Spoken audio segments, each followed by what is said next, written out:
or welcome back to my channel. If you're new here, my name's Maria and today's video is just going to be a reading vlog, so you'll just be following me along with my current reads, hearing all my thoughts and feelings as I'm going through them, and hopefully getting a few recommendations by the end. Hopefully these are ones that I will enjoy. So I am reading 4 books at the moment at the same time. However, 2 of them kind of count as one because I am doing the tandem read of Tower of Dawn and Empire of Storms by Sarah J. Maas. It's part of the Throne of Glass series and that's part of my buddy reread with Madison and Selin on bookstagram, so really enjoying that so far. I probably won't talk about those books that much, but just let you know they are getting read in the background as well. But the 2 books I've decided to pick up for this video are firstly The Night Circus by Erin Morgenstern. Now this one I've been really highly anticipating. It's one I've wanted to read all year. I read The Starless Sea by this author earlier this year, really loved it. It was giving me kind of Strange the Dreamer vibes, very lyrical writing. The story was almost enigmatic where at the end of it you don't really, I think, grasp exactly everything that happened. I really want to reread that one just to see how the experience goes, but yeah, because of that I was really anticipating this book as well, and I've heard a lot of people say this is one of their favourites. They absolutely loved it, but a lot of people did say that this is a great autumn read, so I've been holding out until it was more seasonally appropriate, and I'm definitely glad I did. Even at the start of this, I've only read about 10% so far, but definitely getting that kind of autumn, cold, crisp atmosphere with this one, and it is actually a lot darker starting out than I thought it would be. But if you haven't heard of this one, I'm kind of going into it a little bit blind, but from what I know it's basically 2 children who have been trained their whole lives for this challenge, this basically deadly challenge that they will have to partake in when they are older. They don't necessarily know what this challenge is going to be, but they've been trained their whole life in certain magical elements and things like that to prepare for this challenge, and that's kind of all I know at the minute. That's kind of all I can really give you in terms of details of this one.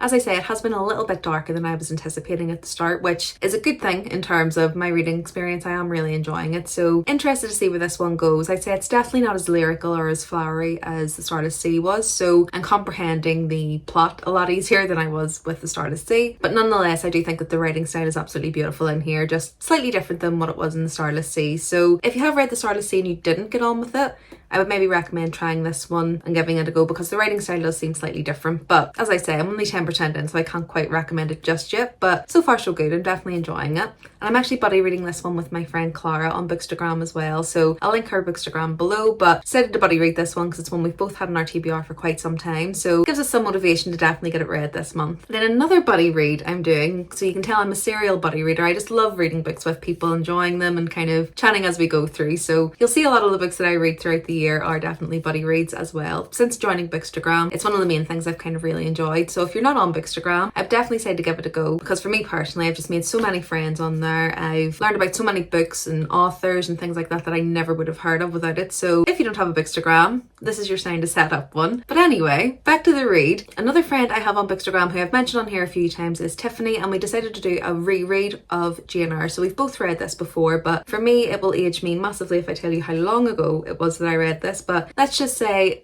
it's been quite some time since I read this and I really loved it. It's one I always recommend for this time of year. It really had an impact on me when I read it. I was in school, so I was around 15 when I read it the first time, and it's one that I've always intended to reread, so this time of year is the perfect time of year for this story. It's a mysterious gothic Regency style story. It was written then, so obviously the writing style will be reflective of that, but for me it's a very approachable classic. This is one of those ones where if you haven't read a classic before and you want to approach it, this is one that I would definitely pick up. But this one kind of broadly follows our main protagonist Jane, who is a governess within this household. She's kind of described as being quite bland, plain. One day she ends up being employed by a man called Mr. Rochester within this town, and initial thoughts of him are that he's obviously quite cruel, quite standoffish, quite grumpy, and while she's in this house obviously there's some strange goings on that happen in there, and the story kind of goes from there. I don't want to give too much detail. I mean, this is a classic, you probably do know the ending, or you might know how the story goes, but I think for this one, going into it blind is actually best and just kind of getting the vibes within it because it's a perfect autumn read, quite spooky, quite thrilling, quite mysterious as well. So yeah, we're doing a reread of this one. I'd be really excited to see how I feel about it now that it's been quite some time since the first time I read it, see if I enjoy it more or enjoy it just as much. I did really enjoy it the first read, but be interesting with an older mind to see how I interpret this one and how I react to it. So yeah, excited to read this one this week as well. So yeah, these are the 2 books that I'll be reading for this vlog. As I say, I am reading Tower of Dawn and Empire of Storms as well, so they're pretty chunky books, so so I will be reading them in between, but I'm not going to mention them too much on here. I do think that Sarah J Maas's books get quite enough coverage probably on these channels, but if you do want to know more about kind of my thoughts and feelings on Throne of Glass or Akatar or anything like that, I do have posts on my bookstagram which kind of go into my thoughts and feelings of it. You've seen my bookshelves, you probably know I'm a huge fan, some of my favourite series, but yeah, they probably get enough coverage on here, so I probably won't mention them too much this week. I'll be reading these two, going through them, telling you all my thoughts and feelings, my initial reactions, and as soon as I've read a bit more in them, I will jump on and let you know.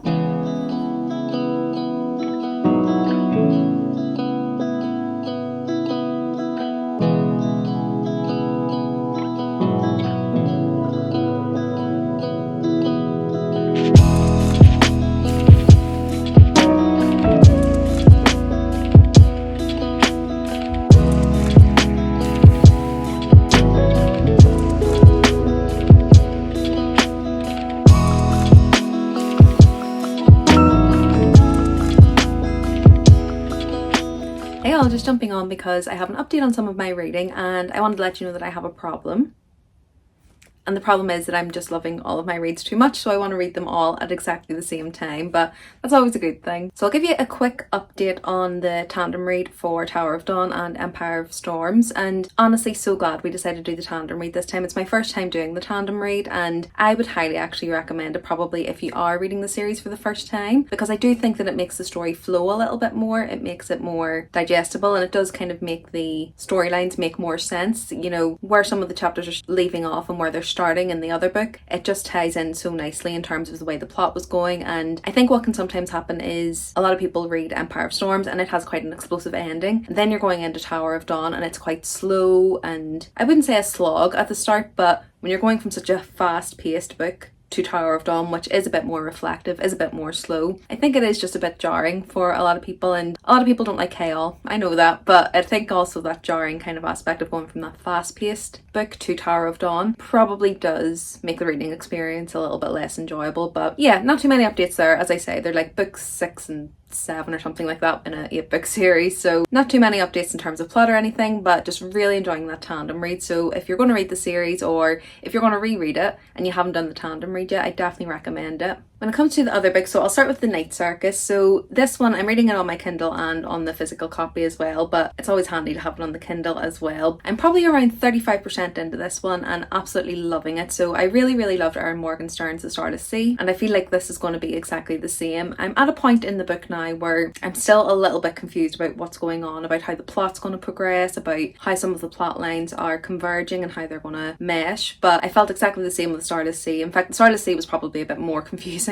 at the start, where you didn't really know what was going on with the plot, but this one in particular, there are time jumps from present day to in the past, and we've went through quite a long timeline within the book, so I think sometimes that can be a little bit jarring, so you do need to make sure that you're taking attention of the chapter headings, because they're telling you what time period you're in, if there's any time that's passed, which location you're in, so there's a little bit of concentration needed for that, because otherwise you'll be reading through a chapter and be thinking, what is this, how did we get here, how is this part of the plot, how is this connecting in? But yeah, I would say now that I'm about 35%, things are starting to click, and I think as I go along, obviously it will start to click more and more as we go along in the story. But yeah, really loving this one. It started out a lot more darkly than I thought it would. I think I said that in my last clip, so some very dark themes in here, definitely trigger warnings for like child abuse and things like that, so just be careful, definitely check up some trigger warnings for this one before you jump in. But yeah, I'm just loving kind of the juxtaposition of the whimsical kind of fairy tale-esque storytelling and atmosphere mixed with that more dark and eerie undertone as well. It's just really working for me, and I think this time of year is a perfect time of year to read it. A lot of the environments and settings that are being mentioned are definitely more autumnal, so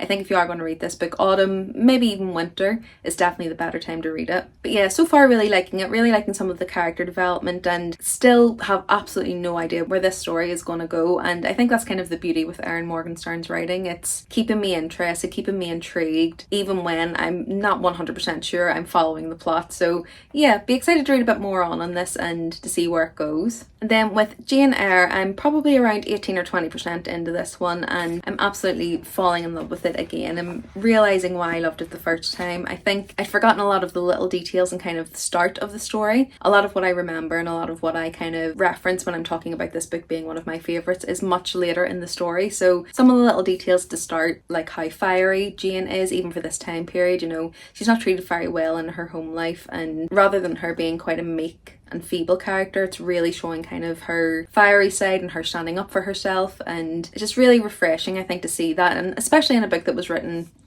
is it maybe 180 years ago or something like that at this point? When you see that take, it's even more astonishing that this is kind of the viewpoint that a woman would have had in this time. And I think that's one of the things that really stood out in this for me, that even though she does definitely display some things that are of her time, the Bronte sisters in their writing, I definitely think they were ahead of their time. And even in reading this, it doesn't read like a classic. I always say that it's very, very approachable. So it's definitely one that I would say, if you haven't read any classics and you're wanting to get into them, this is definitely one to look at. But yeah, just loving the writing in this, loving the character development that we're getting of Jane, all of the side characters as well. I think even though I'm only like, you know, 20% in, we've already got some really good development in the characters in here. And even though it is a favourite of mine, as I say, a lot of the plot points that I remember are later in the book. So it's kind of like reading it the first time, because a lot of these little details I've forgotten, but definitely loving Jane's spirit in this one. And I just can't wait to read more and just, again, fall in love with this book all over again. So yeah, hopefully going to get a bit more reading done tonight. I've been extremely busy in work this week, so it's quite rude really. So I haven't had as much time to read, but I am getting through these quite quickly. I am listening to this via audio as well, so it's helping me get through this one a little bit quicker, but this one I am reading physically, so I do need to have time to sit down and read it, but still 35% in a couple of days, so I'm hoping to get a bit further in that. But yeah, as soon as I have any further updates on these, I'll jump on and let you know.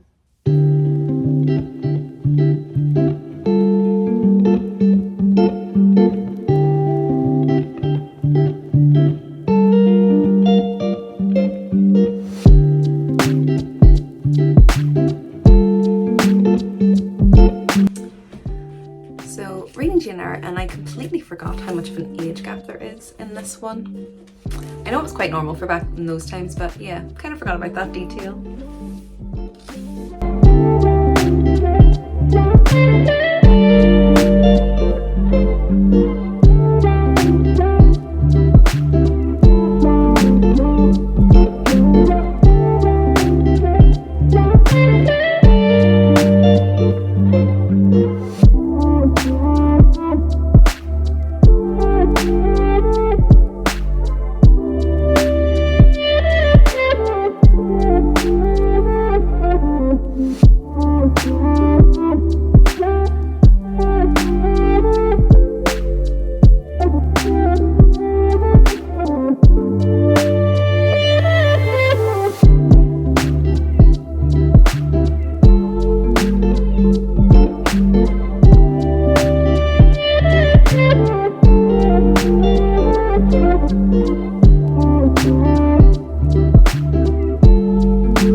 Just jumping on to give you a few updates. So I do have some reading updates for the 2 books that I've been reading, and then you will have seen in the B-roll that I did go book shopping, so also have a few books to show you there as well, but I'll get the reading updates out of the way first. So first up, I have actually finished The Night Circus, so finished this last night, and I have to say I did really enjoy this one. I definitely think that autumn is the best time to read this. I just think with the atmosphere and the setting and all the themes in here, I just think that the autumn or winter even is definitely the best time to read this one. I think with Erin Morgenstern's writing, it's definitely something that I've noticed that I get really visceral kind of feelings of the environment that she's describing. Her writing is quite lyrical, but I do think that just the way that she describes things really puts me in that scenario, and it's not even just being able to visually see what she's describing, but I almost feel like I can hear the sounds and smell the smells. And yeah, I just think in terms of the atmosphere building, the environment, the world building that she done in here, it's second to none, and I felt exactly the same in The Starless Sea. She really knows how to kind of build that atmosphere, build that world, and really help the reader immerse themselves within it. I'd say this one overall is definitely much more of a vibes over plot book, and what I mean by that is there isn't really a lot of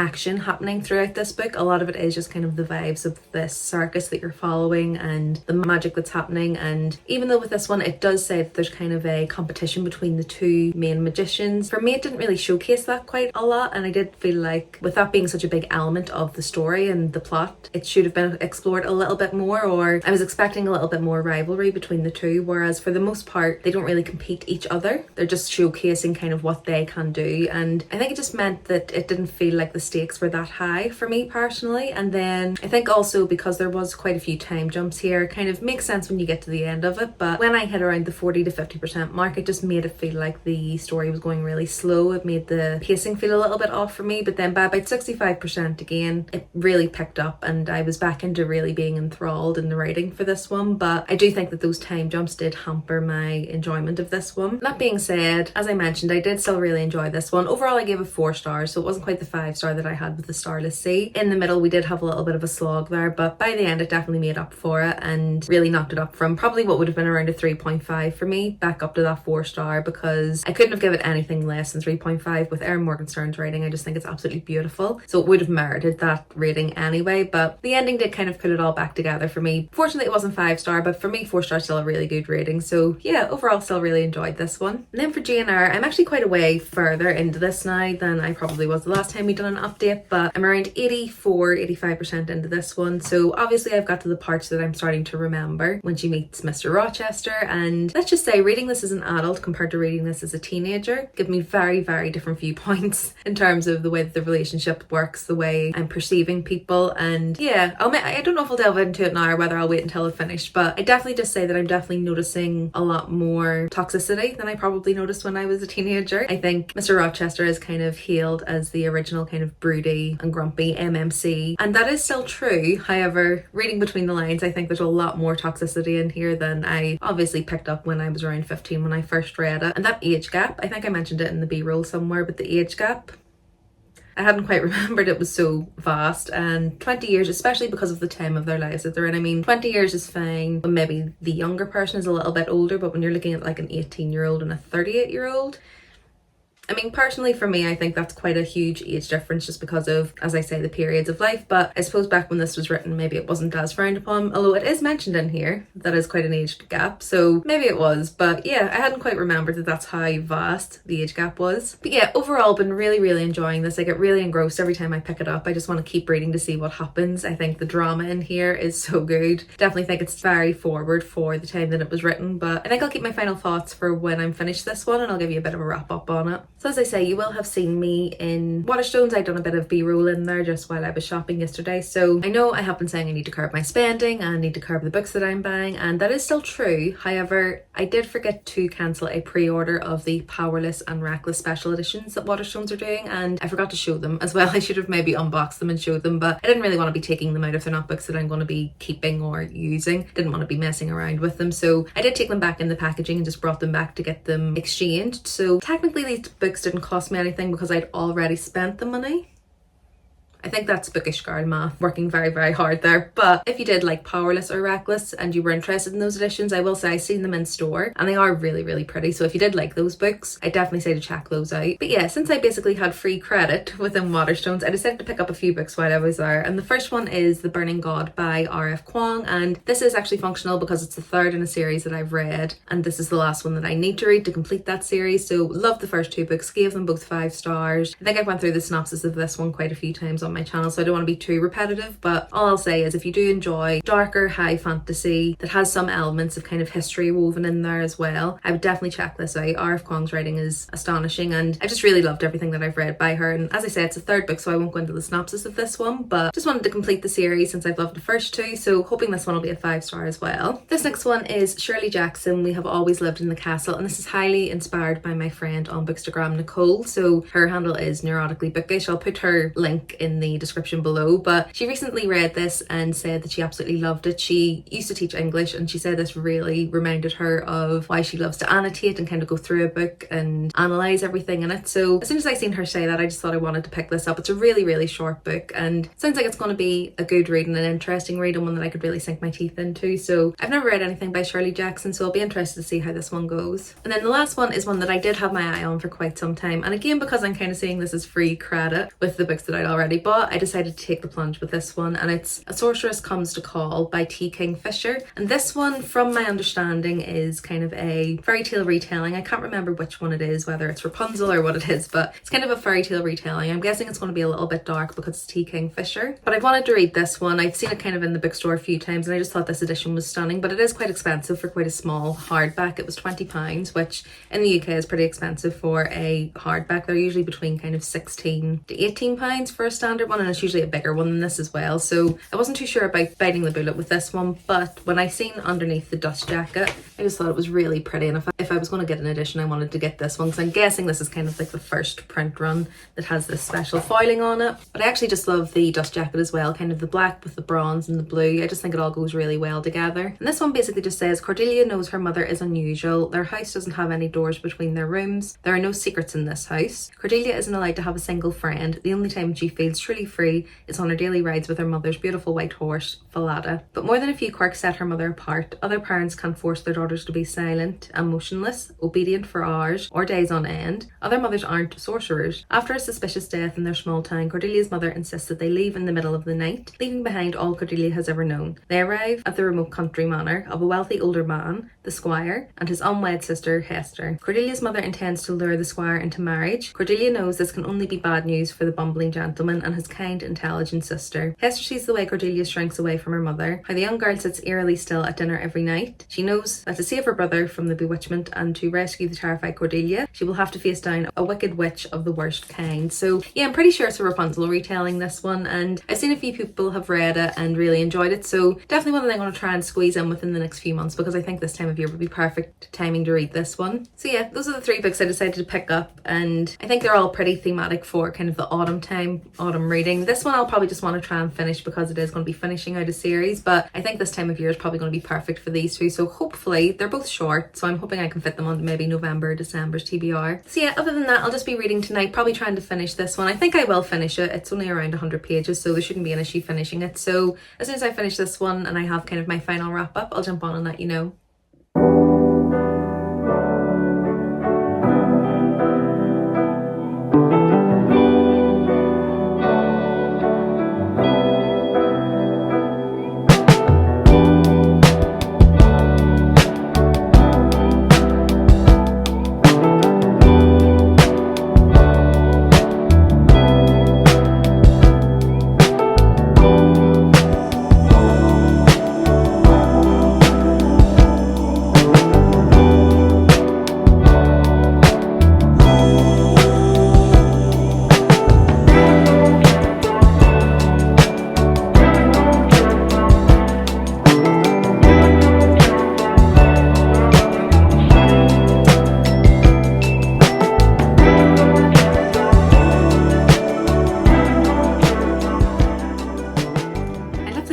On to round out this vlog, as I have now finished JNR, and I mean, it goes without saying, this is one of my favourite books of all time, and I still gave it 5 stars, even though it's been 15 years or so since I've read this one. Definitely still adored it, still really loved the story. Might be seeing a few things with a slightly different lens, but yeah, absolutely adored this one. I think it's the quintessential kind of Victorian novel in terms of the writing, but it's definitely full of drama, full of intrigue, and there is a bit of a thriller aspect in there that keeps the pacing quite interesting, as sometimes these Victorian novels can very much be slice of life, you know, just kind of going about everyone's day, but there's quite a lot packed in here in terms of thriller aspects and quite spooky aspects that keep the pace going a little bit faster for me, and I think that's one of the reasons I really loved it when I was younger. Even though I struggled with maybe some other classics I was reading at that time, this one just always felt so fast paced, full of drama, almost like quite a modern novel, even though the writing style is definitely of its time. The content and the story that she is telling in here is definitely a lot more modern than you would expect from a novel from this time. I think what I love love about this one is just how intimately we get to know Jane Eyre. So she does speak to us in first person narrative, and she does speak to us as a reader directly as well. So you do get that kind of intimate relationship with her, and you feel like you know her quite well as you're going through the story. She has a life that's kind of filled with sorrow from a very young age. You know, she loses her parents and she's living with her family who aren't really the nicest to her, but you can see how strong-willed she is even in the face of that. And even though she's so young as well, you can just really see her strength shining through, and it's lovely to kind of see her forge really true friendships as she moves on, and friendships that are the type that you would only get once in a lifetime. So it's really lovely to kind of see her going through that and embracing that as well. And also when you get to see her experiencing true love, and whether that be with family or with Mr. Rochester, it's lovely to see her kind of realizing that she does have value, that she can be loved. And speaking of kind of Mr. Rochester, I think the meeting scene within this is kind of one of those iconic scenes within classic literature. If you think of Pride and Prejudice and the lake scene where Mr. Darcy is coming out of the lake, in the adaptations I think that scene is kind of the iconic scene where they meet. It's kind of what we would call now meet cute. But yeah, it's absolutely iconic. I love it. Now, speaking of Mr. Rochester, I do see him in a slightly different light, although I do think he's probably just of his time, and she's writing about men from this time. So whether he was actually a narcissist or not in her mind is probably debatable, but I think there is quite a lot of gaslighting in here. He does use her emotions against her, almost blaming her for his emotions. And yeah, there's quite a lot that I've seen and noticed in here that I didn't notice the first time I read it, obviously being 15 and maybe not comprehending some of it, but I do still think that he really loved her by the end of this, and I do think he was a redeemable character at the end as well. So that's very much probably personal opinion and personal preference, but yeah, by the end of it I definitely still was rooting for them and rooting for both of their happiness. And yeah, I think I mentioned before there's quite a lot of feminist themes in here, again just making it ahead of its time and making it feel a lot more modern than you would probably expect from a book from this time. And I think all of that combined just makes this such a good read, and especially if you're not used to classics, or if you're apprehensive about classics because you're not sure you're going to enjoy the pace, the story, the themes. This reads so modern to me, and I think a lot of it is still relevant today. So for me personally, I still think this is a very, very relevant novel, and if you haven't picked up a classic before and you're not sure where to start, this is definitely one that I would recommend. So all in all, had a pretty good week. Really enjoyed both of these reads. I mean, Jane Eyre, I knew I was kind of going to enjoy it anyway. I was interested to see if any of my opinions changed, but by the time I got to the end of it, other than kind of seeing things a little bit differently, it's still a 5-star read for me. And The Night Circus, still really enjoyed it. It was 4 stars, but just a few little niggly bits that made it not quite that 5-star for me, but still a really good book and definitely one I'd recommend for this time of year. So that's everything for this vlog. Let me know if you've read either of those, what your thoughts and feelings were, and if you have any recommendations for classics that you think I might like. I am trying to read a little bit more this year, so if you do think there's any that I would enjoy based on that, do let me know. If you like this video, do remember to give it a like, and if you want to see more from me, remember to subscribe. I'm posting 2 videos per week, and it'll be videos like this, so reading vlogs, book recommendation vlogs, book shopping, book hauls, all good bookish things like that. Other than that, thanks so much for watching this one. I hope you enjoyed it, and I'll see you in the next one soon. Bye!